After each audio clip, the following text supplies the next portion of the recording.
He may be America's most notorious serial killer. 42-year-old killer.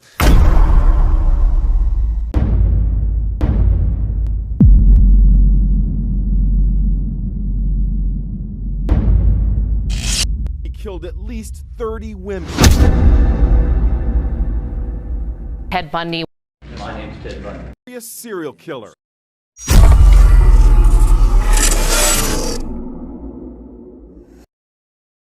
Pada musim bunga dan musim panas tahun 1974, polis di Pasifik Northwest Amerika Syarikat berada dalam keadaan panik.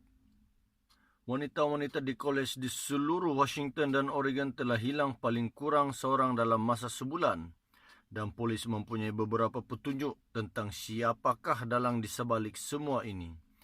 Dalam tempoh 6 bulan, 6 wanita telah diculik dan beberapa wanita lain telah melaporkan bahawa mereka cuba diumpan oleh seorang lelaki. Kebanyakan mangsa menggambarkannya sebagai seorang yang kacak dan berkarisma, ciri-ciri yang digunakannya untuk mendapatkan kepercayaan mereka. Satu-satunya keterangan yang dimiliki oleh pihak polis adalah bahawa wanita-wanita ini didatangi oleh seorang pemuda yang tampan dan menarik serta memakai andu pada lengannya. Cuba mengumpan mereka ke arah sebuah kereta Volkswagen Bentley berwarna coklat. Lelaki itu mengenalkan dirinya sebagai Ted. Selepas mendedahkan laporan ini kepada orang ramai, pihak polis dihubungi oleh 4 orang yang mengenal pasti lelaki tersebut bernama Ted Bundy. 4 orang tersebut adalah bekas teman wanitanya, kawan rapatnya, salah seorang rakannya dan profesor psikologi yang mengajar Ted. Walaupun ia merupakan satu amaran, namun polis tidak berasaskan bahawa Ted adalah suspek dalam kes kehilangan pelajar wanita tersebut kerana memikirkan tak mungkin seorang pelajar jurusan undang-undang tanpa rekod jenayah boleh melakukan perkara sebegitu. Perkara ini memberikan manfaat kepada Ted Bundy berkali-kali sepanjang kerjayanya sebagai seorang pembunuh yang menyaksikannya membunuh sekurang-kurangnya 30 mangsa di 7 buah negeri dalam tahun 1970-an. Ted Bundy telah menipu ramai orang, termasuk polis yang tidak mengesyakinya, pengawal penjara yang dia berjaya melarikan diri, wanita-wanita yang dimanipulasi, isterinya yang dinikahinya selepas ditangkap.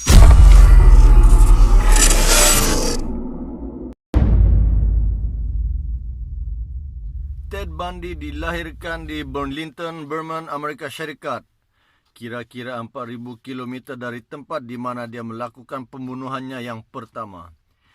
Ibunya bernama Eleanor Louise Cowell dan bapanya tidak diketahui. Untuk mengelakkan sebarang kesulitan, dia dibesarkan oleh nenek dan datuknya yang kejam sebagai anak mereka sendiri. Lebih buruk lagi, Ted mempercayai bahawa ibunya merupakan kakak kandungnya. Ted dan ibunya sering dipukul oleh datuknya menyebabkan mereka melarikan diri ke Washington untuk tinggal bersama sepupunya ketika Ted berusia 5 tahun.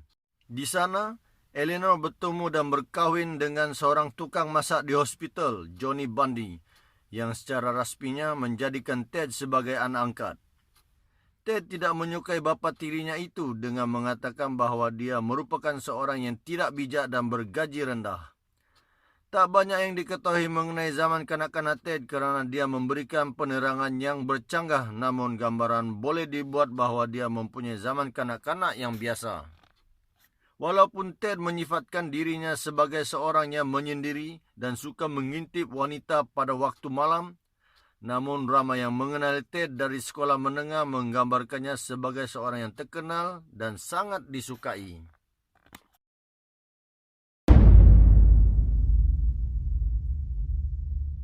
Ted Bundy menamatkan sekolah menengah pada tahun 1965 dan selepas itu mendaftar di University Puget Sound sebelum berpindah ke University Washington untuk mempelajari bahasa Cina. Ted ke University Washington, dia bercinta dengan Elizabeth Klopfer yang bekerja sebagai setiausaha di Kolej Perubatan kampus tersebut. Elizabeth adalah antara 4 orang yang melaporkan Ted sebagai suspek dalam pembunuhan di Northwest Pacific. Pada tahun 1973, Ted diterima masuk ke University Puget Sound dalam jurusan undang-undang, Tetapi selepas beberapa bulan, beliau berhenti menghadiri kelas. Ketika inilah kehilangan wanita yang pertama bermula. Serangan pertama Ted Bundy pada bulan Januari 1974 bukanlah pembunuhan sebenar. Sebaliknya, serangan terhadap Karen Sparks, seorang pelajar dan penari berusia 18 tahun di University of Washington. Ted memecah masuk ke apartmen Karen dan memukulnya menggunakan rod besi sehingga tidak sedarkan diri sebelum menggunakan objek yang sama secara seksual ke atas mangsanya itu. Serangan tersebut membuatkan Karen berada dalam keadaan koma selama 10 hari dan mengalami kecacatan kekal.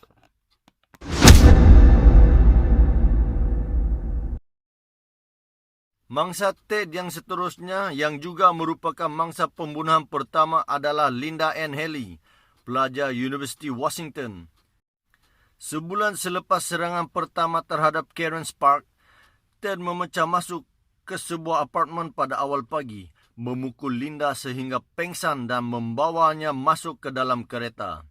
Sejak itu, Linda tidak pernah lagi dijumpai, namun beberapa tahun kemudian, serpihan tengkoraknya dijumpai di salah satu lokasi di mana Ted membuang mayatnya.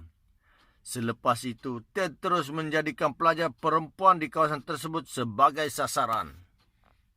Taktiknya yang biasa adalah menumpangkan pelajar wanita yang muda atau menghampiri wanita dengan memakai tongkat, lalu meminta tolong untuk memasukkan dia ke dalam keretanya. Jika terpedaya, Ted kemudiannya akan memukul mangsanya sehingga pengsan sebelum mengikat, merogol dan membunuh mangsanya. Mayat tersebut kemudiannya akan dibuang di kawasan hutan yang terpencil. Namun, mayat-mayat tersebut tidak ditinggalkan begitu sahaja. Kadangkala, Ted akan melawati tempat-tempat pembuangan mayat tersebut untuk melakukan hubungan seks bersama mayat yang mereput. Dalam beberapa situasi, Ted akan memotong kepala mangsanya dan menyimpan tengkorak di dalam apartmennya.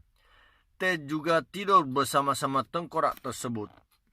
Dalam tempoh 5 bulan berikutnya, Ted telah menculik dan membunuh 5 lagi pelajar perempuan di Northwest Pacific. Mangsa-mangsa tersebut adalah Donna Gail Manson, Susan Eleni Rancourt, Roberta Kathleen Parks, Brenda Karen Ball, dan Jorgen Hawkins. Berikutan kehilangan yang begitu kerap ini, pihak polis meminta siasatan besar-besaran dilakukan dan meminta beberapa agensi kerajaan yang berlainan untuk membantu mencari mangsa-mangsa yang hilang. Salah satu daripada agensi tersebut adalah Jabatan Perkhidmatan Kecemasan Washington, tempat di mana Ted bekerja ketika melakukan jenayah tersebut. Di situ, Ted bertemu dengan Carol Ann Bond, di mana dia menjalinkan hubungan cinta untuk beberapa tahun ketika pembunuhan terus berlangsung.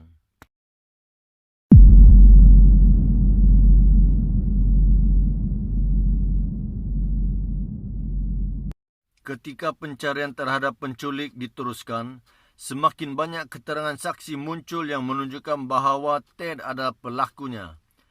Tetapi ketika beberapa mayat ditemui di dalam hutan, Ted diterima masuk ke sekolah undang-undang di Utah dan berpindah ke Salt Lake City. Di situ dia meneruskan ketagihannya untuk merogol dan membunuh wanita muda, termasuk seorang wanita yang menumpang keretanya di Idaho dan 4 remaja perempuan di Utah. Mengetahui tentang pembunuhan yang berlaku serta perpindahan Ted ke lokasi jenayah tersebut berlaku, bekas kekasihnya Elizabeth Clover menghubungi pihak polis buat kali kedua untuk menegaskan semula bahawa Ted Bundy adalah sebagai pembunuh tersebut. Akhirnya, pada Ogos 1975, Ted Bundy dihentikan oleh pegawai polis ketika memandu melalui pinggir bandar Salt Lake City.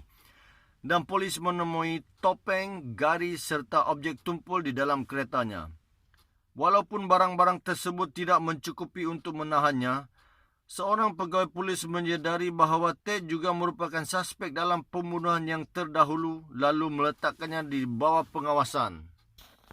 Pegawai-pegawai polis tersebut kemudiannya menemui kereta Volkswagen Bentley yang telah dijual oleh Ted, di mana mereka menemui rambut yang secocok dengan 3 daripada mangsanya.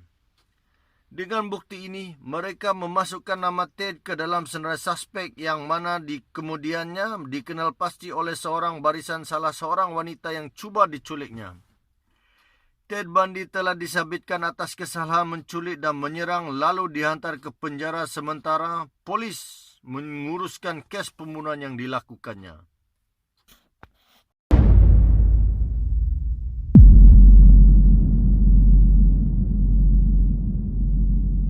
Walau bagaimanapun, ini bukanlah merupakan penambatan terhadap pembunuhan oleh Ted Bundy. Tak lama kemudian, Ted berjaya meloloskan diri daripada jagaan pihak berkuasa. Malah ia berlaku sebanyak 2 kali. Kali pertama pada tahun 1977, di mana dia melarikan diri dari perpustakaan undang-undang di mahkamah di Aspen.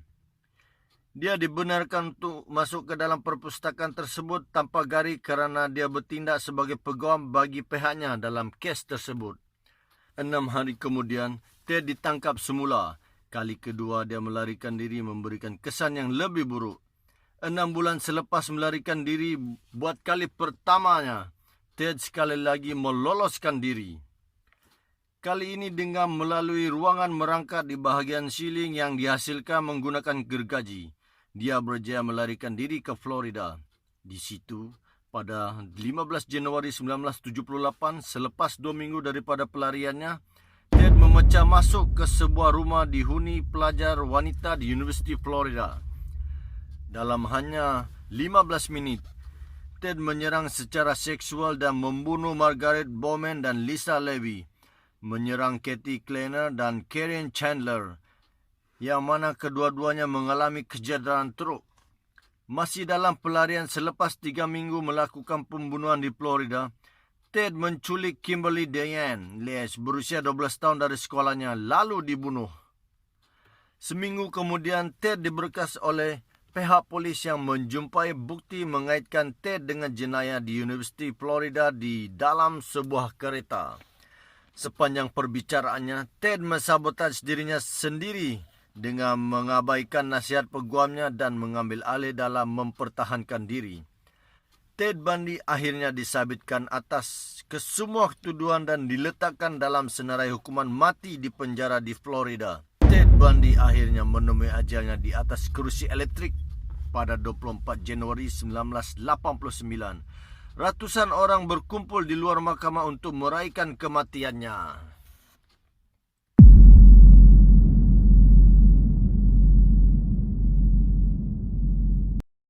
Take care of yourself, young man. Thank you.